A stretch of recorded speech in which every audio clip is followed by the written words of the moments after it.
Hey there, Mr. Reddit here. Welcome back to another episode of r/Entitled Parents Stories. Our first story we'll be reading today, Entitled Parents with Their 3 Brats on Our Plane. After that, The Online Return. After that, I'm Not an Interpreter. And after that, Kid used laser pointer on me, got destroyed by a big stage light. Unless you want to run into a Karen today, please do me a favor and hit that thumbs up. And if you're new, subscribe and turn on notifications for new stories from Reddit every single day. And if you want a message from Karen for someone special in your life, visit Mr. Reddit on Fiverr, link below. Entitled Parents with Their 3 Brats on Our Plane. Backstory. My girlfriend and I wanted to go on a vacation this October, so we looked around and booked a nice hotel inn and flights to Greece. The story is pretty long, so I'll split it into 2 posts. One post is for the trip from Germany to Greece, and one for the trip from Greece to Germany. Unfortunately, we had the same family on both of our flights. But now, without further ado, let's introduce the cast.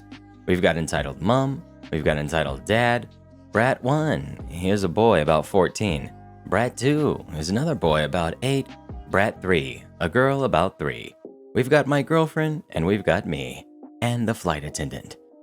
Our wonderful story begins in the departure hall of a mid-sized German airport that shall not be named here. Me and girlfriend just got through security and sat down on one of the benches near the gate that was printed on our tickets. A couple of minutes after we sat down, the family I described above entered the departure hall. While Brat 3 was relatively quiet, Brat 1 and 2 fought over who gets to use the tablet they had with them first. After a couple of minutes, with them yelling at each other loud enough for a security guard to come over, Entitled Dad decided that they should use it together. So he came over to us. Entitled Dad: "Stand up. My children need to sit here so they can watch a movie together." Me: "Well, how about no? There are more than enough other places to sit here." Entitled Dad: "Yeah, but this is our gate. We have to board our plane from here." Me: "Yeah, well, it's our gate too. First come, first serve." "Stand up, now." Girlfriend: "No, get lost." Contrary to our expectations, Entitled Father actually went back to his family and guided Brat 1 and Brat 2 to another bench. The whole family sat down around this bench, and they were relatively quiet for the next 1.5 hours. When the screen above got the gate started to show that the boarding for our flight was starting soon, it got loud again. Entitled Mom and Brat 3 started to argue about something, and after a while, they got so loud that pretty much everyone in the whole terminal heard them. Brat 3: "I don't wear diapers. I'm not a baby." Entitled Mom: "Honey, please. It's just to make sure nothing happens. Airplane toilets are dirty. I don't want you to use them." Brat 3: "I'm not a baby." And so on and so on. After all this went on for about 5 minutes, Entitled Mom just took Brat 3 to the toilet after she was throwing herself at the ground to stop Entitled Mom from taking her there.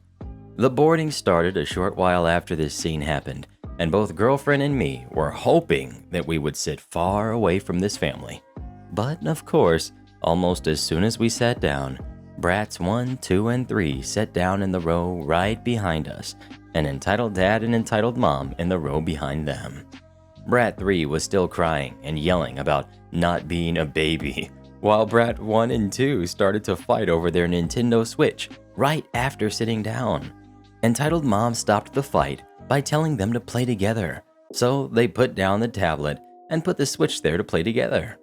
Once boarding was completed, the flight attendant told them to turn off all electronic devices and to put the table back to the original position. Brat 1 tried to argue with the flight attendant, but she just told him to do it or to leave the plane, which silenced him pretty fast. From there on, everything was pretty normal. The plane took off, the flight attendant started the service, and so on. Soon after takeoff, the pilot told us that we should keep the seatbelts fastened for the whole flight due to expected heavy turbulences. Of course, Brats 1 through 3 didn't listen to that and started to jump around their seats right after we reached cruise height. About halfway through the flight, it started to smell pretty bad.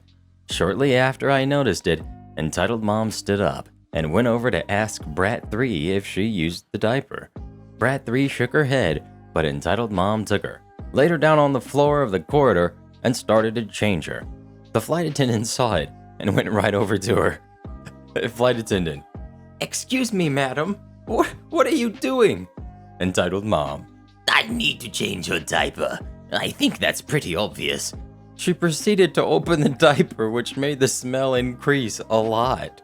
Flight attendant: "Madam, as we told you before takeoff, this aircraft has 2 lavatories, one in the front and one in the back. Those are also equipped with changing tables." "Yeah, and I bet you that both are dirty as heck.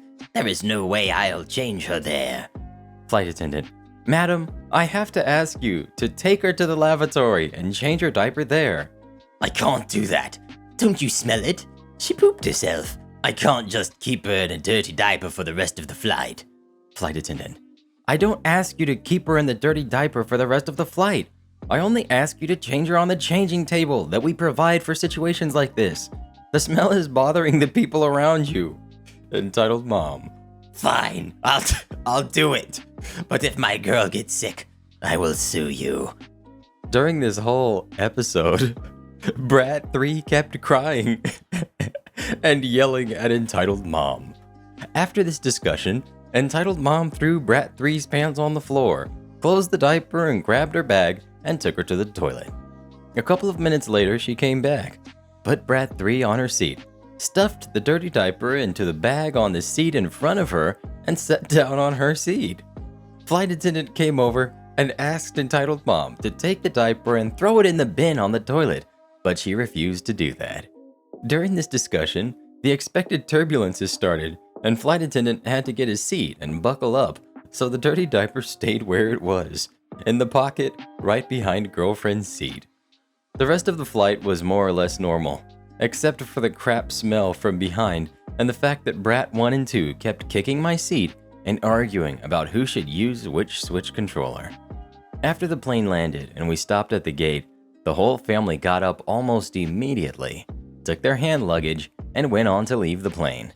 They left all their trash, including the dirty diaper, on the seat and in the bags, and refused to take it with them after flight attendant told them to. As soon as they left the plane and got into the arrival terminal in Greece, Brat 3 screamed at Entitled Mom that she wants to take off that diaper and that she isn't a baby anymore, while both Brat 1 and 2 kept mocking her for wearing it. While she took Brat 3 to the bathroom, Brats 1 and 2 got onto the luggage band and tried to surf on it until one of the security guards stopped them from doing it. Thankfully, Entitled Mom and Brat 3 didn't come back before girlfriend and me got our luggage, and the other kids stayed pretty quiet after the security guard talked to them. To be honest, this is one of the worst flight experiences in my life, only to be topped by the flight back to Germany, and by one flight where the guy next to me threw up all over me. As always, thank you a lot for reading through my, this time, literally crappy life if you made it until here.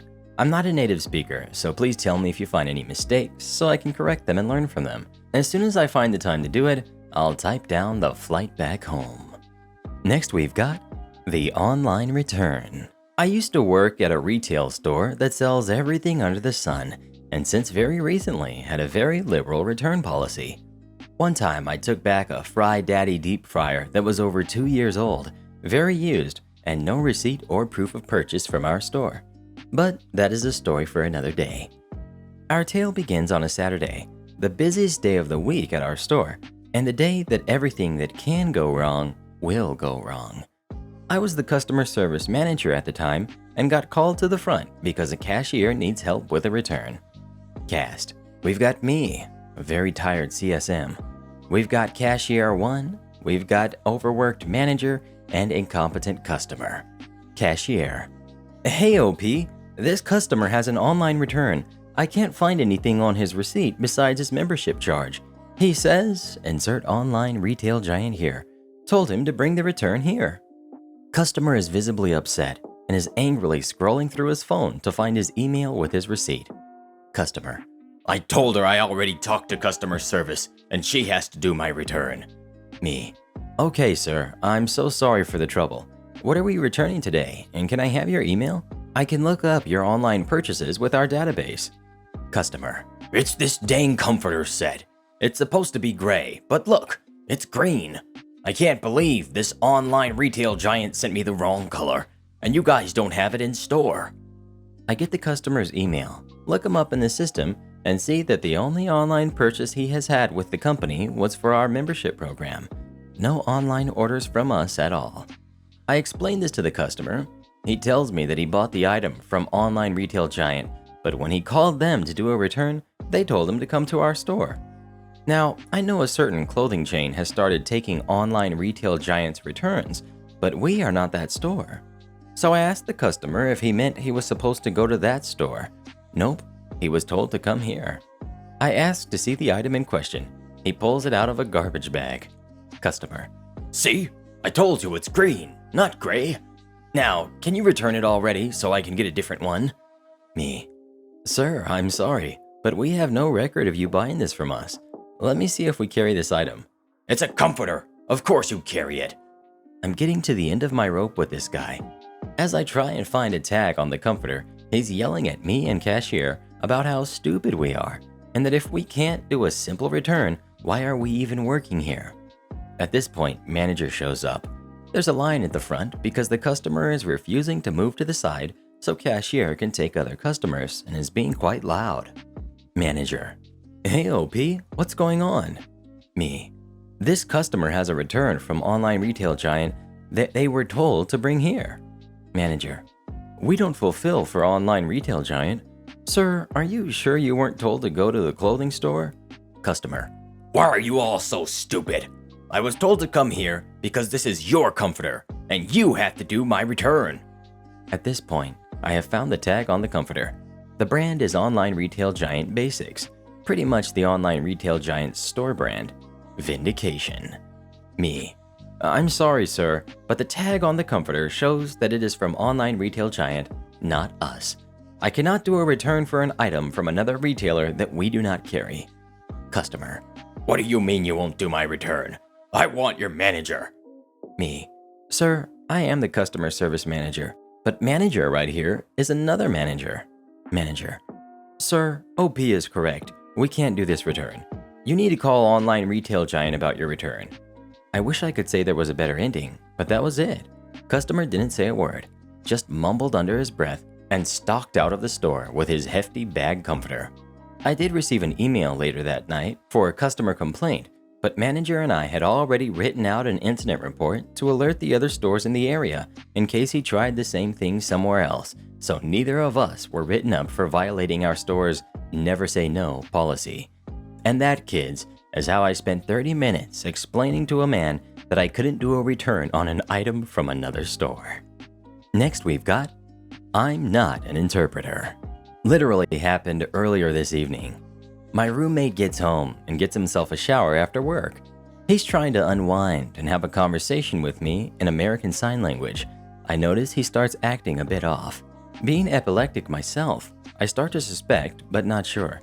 I ask if he's feeling alright, and he says he feels weird, and suddenly, full-blown seizure. This roommate does not have a history of seizures, so I immediately get my boyfriend to dial 911 and ask for paramedics. Meanwhile, I'm putting on my hearing aids and getting my shoes on, as by this time, I've already moved things that could hurt him away from him prior. The paramedics come. I grab the roommate's keys and drive his car to the hospital. I get there and check in as a guest, with a guest sticker to slap beautifully across my chest. I get let in and told where his room is, blah blah. If you've ever visited someone in the hospital, you know the general gist of getting to the person's room. So I'm sitting there, wearing my hearing aids, so now I could potentially have a conversation without the need for signing, but I'm signing anyway. I'm just more comfortable that way. He in turn signs what he can.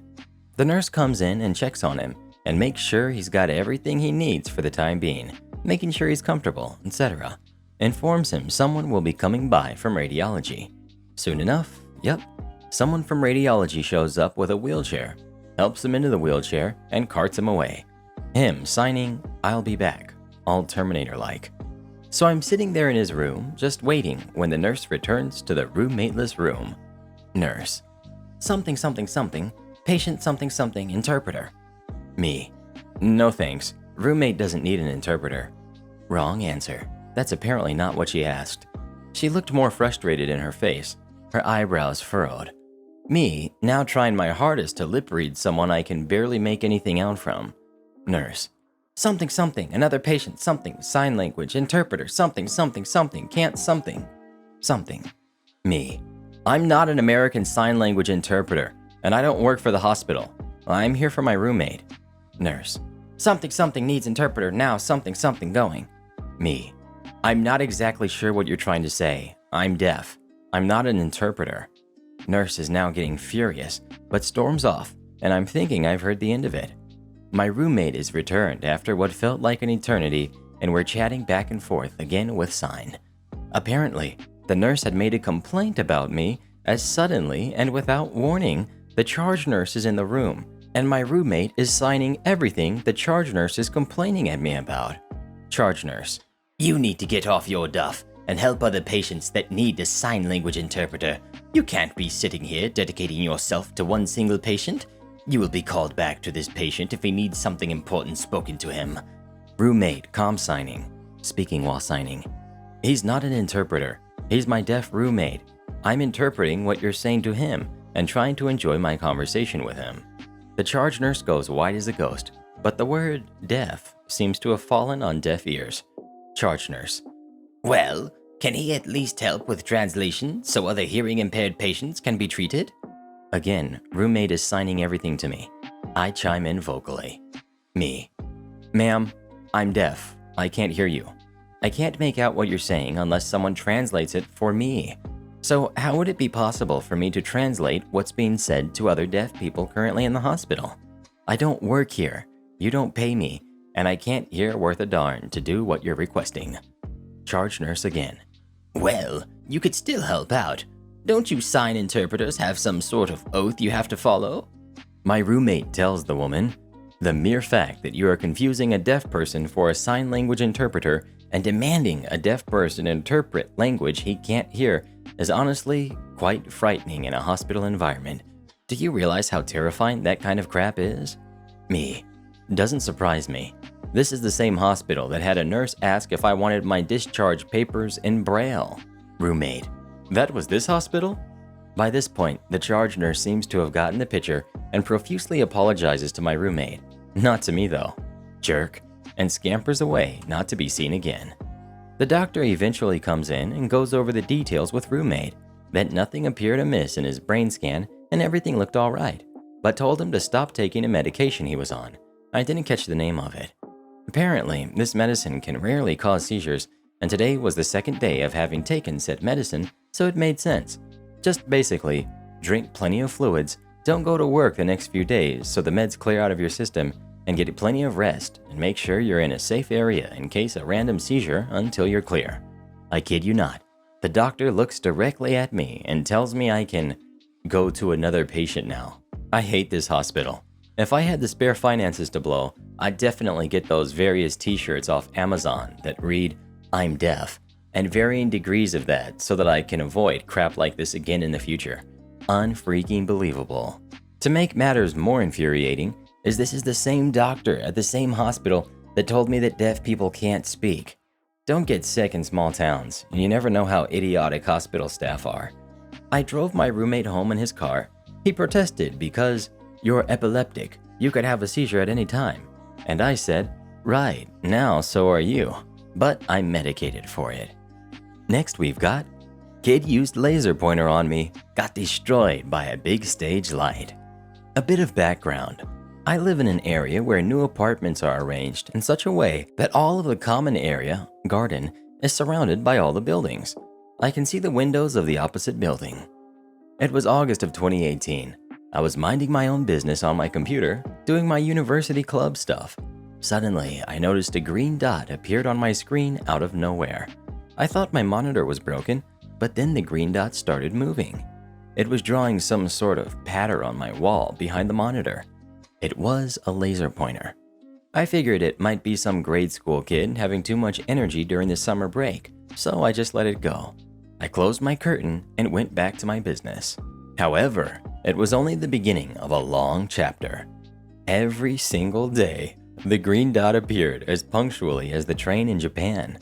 I grew a bit irritated after a few times, especially considering what the pattern looked like when I stared at it for enough time. Something needs to be done about this. I like natural sunlight, and I could not just close my curtain all day long. The first thing is to determine where it came from. I took out binoculars and started searching. I saw this kid using a laser pointer in his hand and holding a binocular. He points the laser pointer directly into my binoculars as a nasty greeting. It was so painful that it took a good 5 minutes to recover. I managed to take some pictures with my sunglasses on. I thought everyone has done some stupid things to upset people at some point in their childhood. I was no exception either, but my parents taught me good manners and how not to be a jerk to other people, sometimes the hard way. Being a decent human being, I decided to have a word with the kid and his parents first, and I thought that would be the end of it. Oh boy, I was naive. I confronted the kid who wouldn't open the door after I knocked. Instead, he ran away to get his father. I talked politely about everything his kid did to me while trying to hold my anger and keep my voice low. He was having none of it and asked me to prove it, so I took out my phone and showed him the pictures. He went from 0 to 100 in just 1 second. He cursed at me and demanded that I delete the pictures because it infringed their privacy. He even tried to grab my phone. Seeing things escalating quickly, I agreed to delete them without mentioning my phone has a cloud backup and the recycle bin function. I managed to get out of there while the father is still yelling at me in front of his kid. Well, if you treat me like a piece of crap and have absolutely no regard for your kid's development, I have to step in and teach both of you how to be nice and not to be a jerk to people. First, I made a complaint to the property management office. They said they received a ton of similar complaints, but they couldn't do much. Well, it's game on then. I have a nice buddy at filming school. I brought this up. He was quite interested and decided to join in. He said he just finished filming a short movie earlier than the schedule. They can keep the equipment for a bit longer since the lease did not end until 1 week later. There was a big stage light among them. We hatched a plan once we saw the stage lighting. It was kind of light you would find in the city center and all sorts of events and concerts. It was very focused and extremely bright, so I would not disturb other neighbors near them. My buddy asked his friend if he could help us out in this, and he was totally in for us. On the D-Day, we set up the stage lighting shining directly on their bedroom window. It was programmed in such a way that it would turn on intermittently at night. You screw my day, I screw your sleep. The first night went by. I saw they installed an extra curtain, but my friend had another trick. We only flashed white light on his bedroom at this point. My friend did not tell us that the light is actually RGB, so you can have any color. This is the cherry on the cake. Now they could have an involuntary disco party every night. They tried kicking my door at first, and I simply didn't answer. They became a bit more polite after a few days and knocking my door. I didn't answer it either. It wasn't until they left a very apologetic note and willing to come back and apologize for the inconvenience I opened my door on their next visit. I tried so hard not to burst into laughter when I saw the dark circles around their eyes. They said they were very, very sorry about what happened to me and promised it would never happen again. They even brought me some snacks as compensation. I didn't take it because I thought they had learned their lessons. There were no more incidents for that summer break. And shoutouts to our Re-Generals of the day: Abdullah, Raven Fox, Super Mario and Luigi Gamer, and Equality Forever. Become tomorrow's Re-Generals by leaving as many Re's as you can in the comments below.